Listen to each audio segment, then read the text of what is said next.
দর্শক, 24শে July August আন্দোলন নিয়ে সময় টেলিভিশনের বিশেষ আয়োজনে আপনাদের সবাইকে স্বাগত জানাচ্ছি। আমি তানভীর হাসান। এই মুহূর্তে আমি আছি নর্থ সাউথ ইউনিভার্সিটির প্রাঙ্গণে। এই জুলাই আগস্ট আন্দোলনে অসংখ্য মানুষ যুক্ত ছিলেন। নানা শ্রেণী পেশার মানুষের সঙ্গে বেসরকারি বিশ্ববিদ্যালয়ের শিক্ষার্থীরা ছিল অগ্রগামী ভূমিকায়। এবং এই মুহূর্তে আমার সঙ্গে যিনি আছেন আড্ডা দিতে, তিনি হচ্ছেন আর মাশরুফ হাসান। আজকে তার সঙ্গে কথা বলবো এই জুলাই আগস্ট আন্দোলনে তার ব্যাপক সক্রিয় ভূমিকা ছিল, সেই স্মৃতিচারণটাই তার মুখ থেকে শুনতে চাই। কি অবস্থা মাশরুফ ভাই, কেমন আছেন? আলহামদুলিল্লাহ, স্বাধীন বাংলাদেশ, নির্বাচনের পর নতুন সরকার, সব কিছু মিলে অ্যাজ এ পলিটিক্যাল লিডার এবং আমার জুলাইয়ের ভূমিকা সব কিছু মিলে অ্যাজ ইউজুয়াল দেশের জন্য ভালো আছি। জুলাই আগস্ট আন্দোলনে আপনার ভূমিকা ছিল খুবই সক্রিয়। আমি একটু জানতে চাই যে কখন আপনার কাছে মনে হলো যে আসলে এই ধরনের আন্দোলনে আমি যুক্ত হব বা আমার আন্দোলনে যুক্ত হওয়া উচিত? কিংবা অনেকে প্রশ্ন করে যে বলে যে প্ররোচনায় অনেকে আন্দোলনে নেমেছে, এমন কিছু কি হয়েছিল কিনা? প্ররোচনাটা সেই ধরনের শিক্ষার্থীদের জন্য হয়তোবা তারা হচ্ছে নিজের ব্যক্তিগত জীবনকে যারা দেশের থেকে বেশি প্রাধান্য দেয়। তো আমার ক্ষেত্রে হয়তোবা যে কিছু জিনিসটা জিনগত, যেটা হচ্ছে ছোটোবেলা থেকে আমার দেশপ্রেম বা দেশের প্রতি কিছু করার জন্য আগ্রহটা বেশি ছিল, যার কারণে 14 নির্বাচনের পর্ব ওই সময়গুলোতে আমি কোনো সব পলিটিক্যালি সক্রিয় না থাকলেও দেখা যেত যে আমি জিনিসগুলো মেনে নিতে পারতাম না। আমি নিজের জায়গা থেকে নিজের মতো করে প্রতিবাদ করতাম, বাধা আসছে বা প্রতিবাদ করে গেছি। তো এখানে জুলাইয়ের যে মুভমেন্ট, এটা একটা ছাত্র আন্দোলন। আপনার ছাত্র আন্দোলন হিসাবে সবাই আমরা চিনি, এবং ছাত্রদের যে মুভমেন্টটি স্টার্ট হয়েছে এই প্রেক্ষাপটে আমার ঢোকার যে ভিতরে যে অনুপ্রেরণাটা, এটার মূল ঘটনা হচ্ছে 2018 সাল নিরাপদ সড়ক চাই আন্দোলন, science lab, Dhaka city college. আমি সিটি কলেজের একজন শিক্ষার্থী ছিলাম, এবং সেই শিক্ষার্থী থাকা অবস্থায় আমার সামনে তখন আমার সিটি কলেজের আমার এইচএসসি পরীক্ষা শেষ। আমি আনড্রেসড, যার কারণে আমার উপর আঘাতটা হয় নাই, আমাকে তাদেরই দলে হয়তো মনে করছে। তো সেই সিটি কলেজের সামনে সেই সায়েন্স ল্যাবে যে নরকীয় যে হামলাটা চালালো ছাত্রলীগ, সেই হেলমেট বাহিনী হিসাবে আমাদের প্রথম যাদের নাম শুনতে পাই, সেই হামলাতে আমি প্রত্যক্ষদর্শী। আমার সামনে আমার বোনদেরকে হ্যারাস করা হয়েছে, আমার সামনে আমার ভাইদেরকে মারা হয়েছে। সেই দিন থেকে নিজের ভিতরে একটা স্প্রিয়া ছিল, সামনে 18 নির্বাচন, I will see the last of Sheikh Hasina. আচ্ছা, যেটাকে বলা যায় যে আসলে গণতান্ত্রিক চর্চা, নিজের ভোটের অধিকার প্রয়োগ করতে পারছিলাম না, সেখান থেকেও নিজের ভিতরে একটা দেশপ্রেম ভাব আসছিল যে আমি কেন ভোট দিতে পারবো না, এই ব্যাপারটাও তো ছিল নাকি? ভোট দেওয়াটা তো নিজের একটা নাগরিক অধিকার সর্বোচ্চ, অবশ্যই। কিন্তু ভোট দেওয়ার সাথে যে আমার সাথে যে অন্যায়গুলো করা হইলো, আমার সাথে যে অবিচারগুলো করা হইলো, শুধু আমার সাথে না, আমার যে ছোট বোনগুলোর সাথে অবিচার করা হইলো, আমার ভাইদের সাথে অবিচার করা হইলো, আমি কি এটা প্রতিবাদ করবো না? ইভেন দেখা যায় যদি বলি 18 নির্বাচনের ঠিক আগের রাত্রে আমার বাসায় আমার পুরো ফ্যামিলির উপরে যে হামলাটা চালানো হয়েছিল, সেইখানে পুরো পুলিশ প্রশাসন এবং আওয়ামী লীগের লোকজন, যারা আমাদের নিজেদেরও হয়তো বা পরিবারের আশেপাশে সমাজের, যারা শুধু আওয়ামী লীগ করতে বলে আমাদের বাড়ি চিনায় দেখছে, পুলিশ এসে আমাদের সারা রাত আমাদের বাসায় গেটে ভাঙার ট্রাই করছে, যাতে আমাদেরকে হামলা শিকার করতে বা আমাদের ভোট দিতে না যায় পরের দিন। তো সেই জিনিসগুলো তো ছিলই আমার ভিতরে কাজ করার মতো, জুলাই পর্যন্ত নিয়ে আসা। মানে বিষয়টা হচ্ছে আসলে অনেক ধরনের চাপা ক্ষোভ থেকে একটা সময় গিয়ে আসলে জুলাই আন্দোলনে আসলে সেটা বিস্ফোরণটা ঘটেছে, এক একজনে এক এক সেই চাপা ক্ষোভ বলতে আমি এখানে একটু অ্যাড করবো। চাপা ক্ষোভ বলতে জিনিসটা এমন না, আপনি যদি চাপা ক্ষোভ বলেন, চাপা ক্ষোভ প্রকাশ করার মতো সুযোগ তো ছিল না। আমি আমার ছোট জায়গা থেকে ফেসবুকে ছোটোখাটো একটা পোস্ট দিলেও দেখা যেত যে আমার কিছু শুভাকাঙ্ক্ষী এসে আমাকে সতর্ক করতে বাধ্য হইতো যে এগুলো করলে তোমার জন্য বিপদ হবে, এবং অনেক সময় অনেক থ্রেটেন বিপদ এগুলো আমার আসছে। সেগুলো বিবেচনাতেই দেখা যেত যে বেসরকারি ইউনিভার্সিটিতে ছাত্র রাজনীতি এখানে নিষিদ্ধ ছিল, এবং এখনও ইন ক্যাম্পাস যেটা ছাত্র রাজনীতি নিষিদ্ধ, এবং আমি সেটার সপক্ষের শক্তি।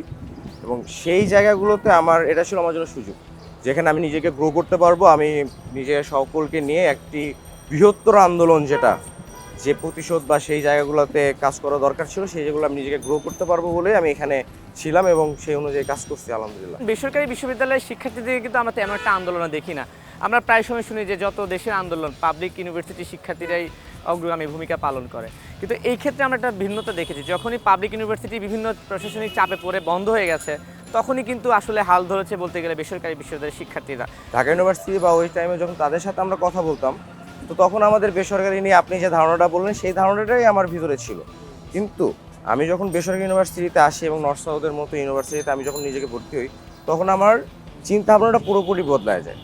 নর্থ সাউথের ভিতরে 22টা থেকে 23টার মতো সবসময় ক্লাবিং থাকে, এবং এই ক্লাবগুলোর ভিতরে প্রেসিডেন্ট, নন প্রেসিডেন্ট যে পদগুলো থাকে, সেই প্রেসিডেন্ট পদগুলোর জন্য স্টুডেন্টদের ভিতরে একটা পলিটিক্স যেটা মেন্টালি যেভাবে পলিটিকভাবে নিজেদেরকে যেভাবে তৈরি করতে হয় তারা সেভাবে নিজেদেরকে তৈরি করে এবং সেই পদের জন্য তাদের ভিতরে অনেক কূটনীতি অনেক কিছুই চলে। সো পলিটিক্স বা রাজনীতির যে বাইরে তা না, এখানে হচ্ছে আমরা দলীয় রাজনীতির বাইরে কথাটা আসেন। আমরা বেসরকারি ইউনিভার্সিটি বিশেষ করে নর্থ সাউথ সহ এখানে আইইবি আছে, এই পাশে এআইবি ইউনিভার্সিটি আছে, আমাদের 3 ইউনিভার্সিটি সহ ব্রাক, আমরা যেগুলো দেখেন কেউ পলিটিক্সের বাইরে না, রাজনীতি আমাদের জীবনেরই অংশ, আমাদের জীবনে চলতে গেলে আমাদের সব কিছুতেই রাজনীতি লাগে।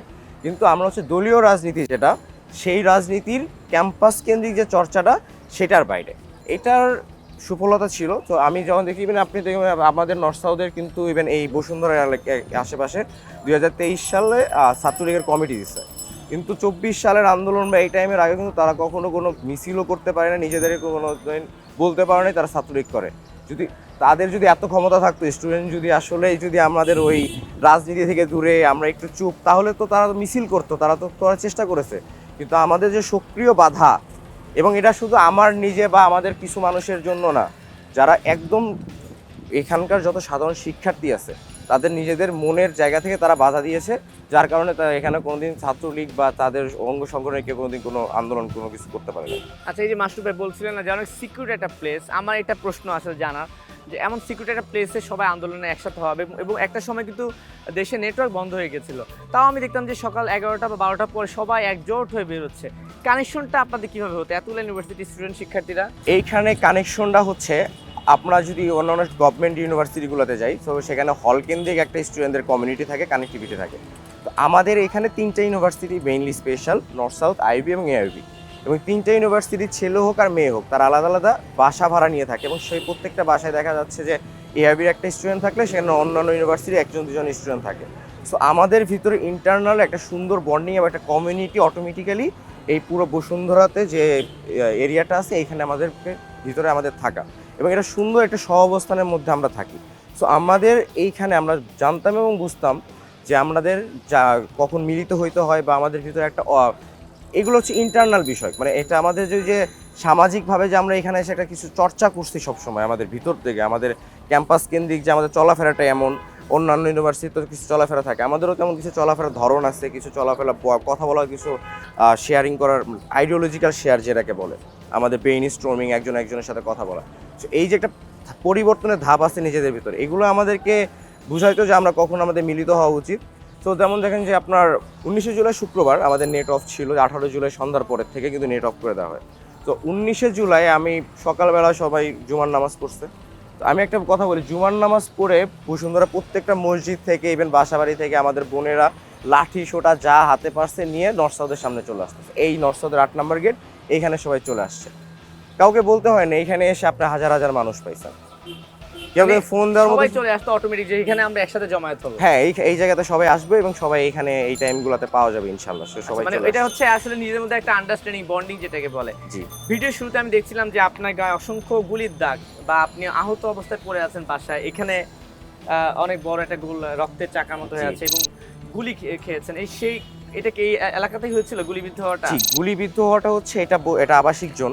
তো আমরা হচ্ছে এখানে আমরা নিজেদের ক্যাম্পাসের সামনে আমরা সবসময় পলিটিক্যাল যে গায়েবানা জানাজা বা কোনো যদি সংবাদ সম্মেলন, সেই কর্মকাণ্ডগুলো আমরা এখানে করতাম, এবং আমাদের আন্দোলনের মেইন পয়েন্টটা ছিল যমুনা ফিউচার পার্কের সামনে, হ্যাঁ হ্যাঁ, রাস্তার উপরে যাতে আমরা ব্লকটা করতে পারি, এবং সেইখানেই আমার শরীরে গুলি লাগে এবং আমি আহত হই। মানে এইখানটাতে আসলে আপনি গুলিবিদ্ধ হন, আপনি হচ্ছেন যমুনা ফিউচার পার্কের দিকটাতে, তাই তো?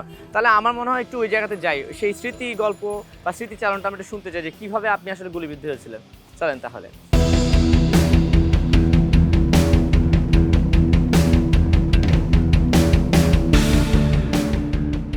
এটা বসুন্ধরা গেট, আবার যমুনা ফিউচার পার্কের গেটও বলে। আপনি এটাই সেই জায়গা যে জায়গাটাতে আপনি গুলিবিদ্ধ হয়েছিলেন, হ্যাঁ, তাই তো? জি। আমি সেই কথাটা শুনতে চাই যে কি হয়েছিল সেদিন আসলে।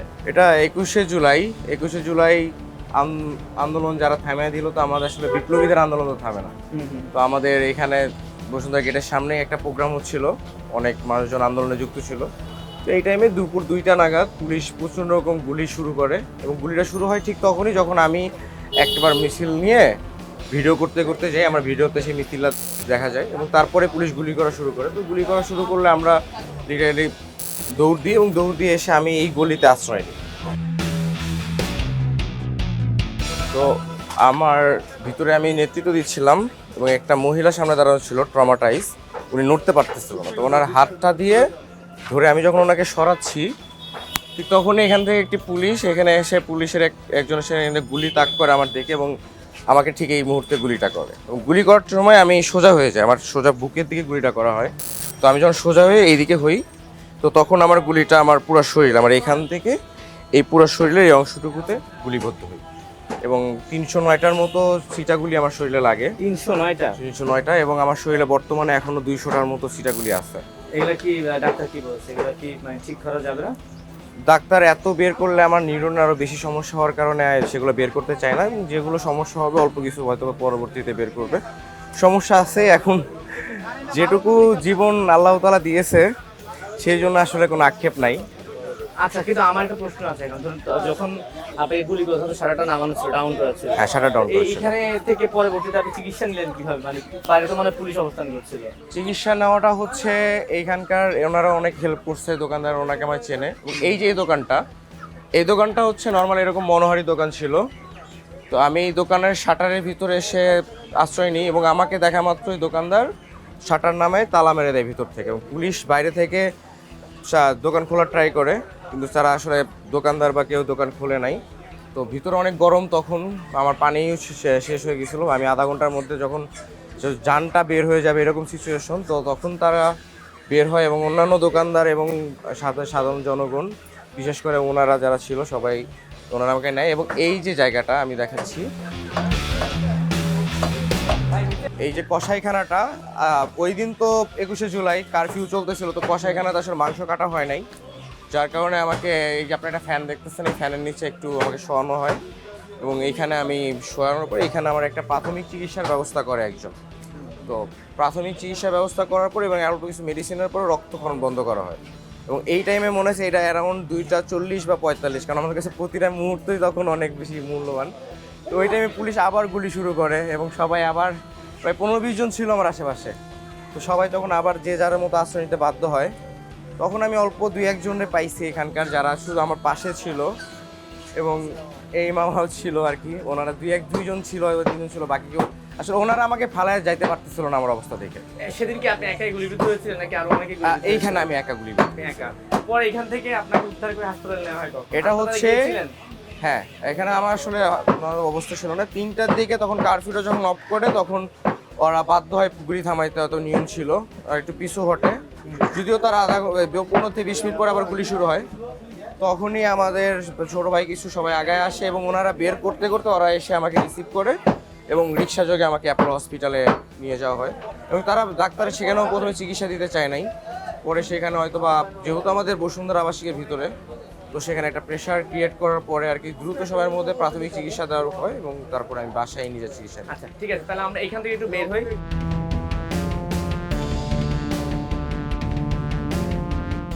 আমি একটু 5ই আগস্টের কথা জানতে চাই। 5ই আগস্ট কোথায় ছিলেন আর যখন শুনলেন সরকার পতন হয়ে গেছে তখন আসলে অনুভূতিটা কেমন ছিল? 5ই আগস্ট আমরা বুঝতেছিলাম কিছু একটা হবে, কিন্তু দেখা যাচ্ছিল যে ওই দিনও সকাল 11টার দিকে আমি খবর পাই আমার ছোট ভাইরা হচ্ছে নর্থ সাউথের সামনে যারা ভিতরে আন্দোলনে ব্যস্ত ছিল, তো ওইখানে পুলিশ প্রচণ্ড রকম তাদের শেষ প্রতিহিংসা আমাদের উপর, আমরা বেসরকারি ইউনিভার্সিটির সে অবদান, বিশেষ করে আমার নর্থ সাউথ এআইবি স্টুডেন্টদের যে অবদান, সেই অবদানটুকুকে তাদের রাগ ক্ষোভ পুরোটুকু তারা ঝাড়ে নর্থ সাউথ ক্যাম্পাসের ভিতরে গুলি করে এবং সেই মুহুর্মুহূর্তগুলিতে আমার নর্থ সাউথ ইউনিভার্সিটির প্রচুর শিক্ষার্থী আহত হয়। আমি আমার বান্ধবীর কথা বলতে পারি, নুসরাত, তারপরে আমার বন্ধু বান্ধব, ছোটো ভাই কয়েকজন তারা আহত হয় এবং তাদের অবস্থার কথা শুনে আসলে আমি এতটা বিমোহিত হয়ে যাই। তো এটা আমার জন্য একটা প্রচুর কষ্টের কারণ ছিল।